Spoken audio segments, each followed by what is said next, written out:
Building এর নিচে কি করছো? তোমাকে না এখানে দাঁড়াতে বারণ করেছি। একবার যদি মা দেখতে পায় না, আমাকেও মারবে তোমাকেও মারবে। বলছি শোনো না, তোমার ফোনটা একটু দেবে গো, আমরা একটা ছবি তুলবো। এই না না, এটা মায়ের ফোন, এটা শুধু টিউশনে গ্রুপ ফলো করার জন্য। ও বাবা, এই গ্রুপ ফলো করার জায়গায় যে তুমি যে আমাকে ফলো করছো, তোমার মা জানে? না জানলে তো মেরেই ফেলবে। এ বাবা, তোমাকে? না তোমাকে। এই কালকে আমি তোমাকে ফোন করলাম, তুমি ফোনটা তুললে না কেন? আরে অত রাত্রে কেউ ফোন করে নাকি পাগল? ওটা রাত কোথায়? আমি তো 10টার সময় ফোন করেছিলাম। 10টার সময় আমার মা খাইয়ে দিয়ে ঘুমাতে পাঠিয়ে দেয়।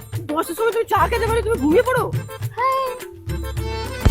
বলছি শোনো না, অনেক জোর খিদে পেয়েছে, চলো না খেয়ে আসি, অনেক তো কথা হলো। তুমি কি পাগল হয়ে গেছো? এখন যেতে সময় লাগবে, অর্ডার করতে সময় লাগবে, খেতে সময় লাগবে, আমাকে বাড়ি ঢুকতে হবে। তো এখন তো তুমি 6টা বাজে। আমাকে 8টার মধ্যে বাড়ি না ঢুকলে মা মেরেই ফেলবে। আমি তোমাকে এখনই মেরে ফেলছি। তাহলে আমাদের আবার নেক্সট কবে দেখা হবে? এই তো সবে এইচএস দিলাম, এখন তো দেখা হবে না। যখন কলেজে নিউ ব্যাচ স্টার্ট হবে তখন দেখা হবে। ও মানে তোমাকে আমি প্রত্যেকদিন আনতে যাবো? না, আজকে তো মা যাবে। আর যখন শরীর খারাপ হবে তখন তুমি আনতে যাও। হ্যাঁ হ্যাঁ, এখন আমি বসে থাকি, মায়ের কখন শরীর খারাপ হবে। আমি না তোমার মাকে না বিষ খাই, বিষ।